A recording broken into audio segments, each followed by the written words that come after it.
Yan, so okay na. Nagawa ko na itong American Home Inverter side by side refrigerator. So ito, yan, ganda ng lamig niya. Napakalamig niya. Yan, lamig niya.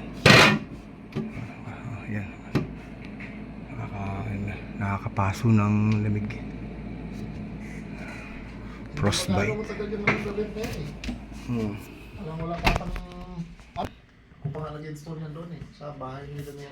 Hindi ko mabuksan kasi malamig na. Yan.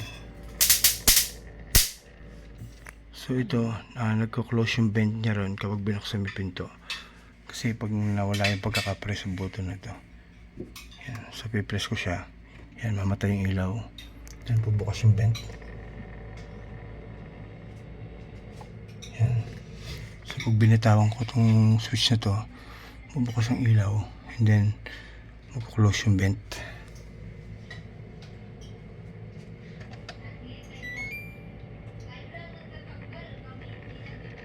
Yan. So para hindi tumakas yung lamig na galing dito na lumalabas doon para lumamig to.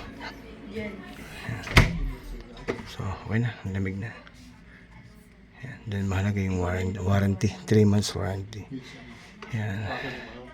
Thank you Lord. So, nagawa na naman ng isang sirang refrigerator. So meron daw ibang technician na tingnan nito. Then iba naman yung naging diagnosis. Yan. So nagulat nga sila na nagawa ko. Okay na. Then kain mo na. Sige ma'am. Kain mo na. Dina-document ko lang yung ginawa ko. Vlog ka ba? Hindi. Parang ano lang. Documentation lang yan. Para sa ano? Pamparami ng customer. Tama. Once na nakikita ng customer yung galing mo sa yung mga ginawa mo, makikita nila yung galing mo. Pero hindi pa ako nagbablog talaga. Ano pala yan? Vlog-vlogan pa lang yan. Hindi ko rin kasi hinahabol. Hindi ko hinahabol. Kumbaga advertisement lang. Yan. So, pusit tsaka hipon. Ito yan ka ni ma'am? Hindi po. Kasama dito. Kasi kahawig ka eh. Yan, so okay na. Thank you po. Kain mo na.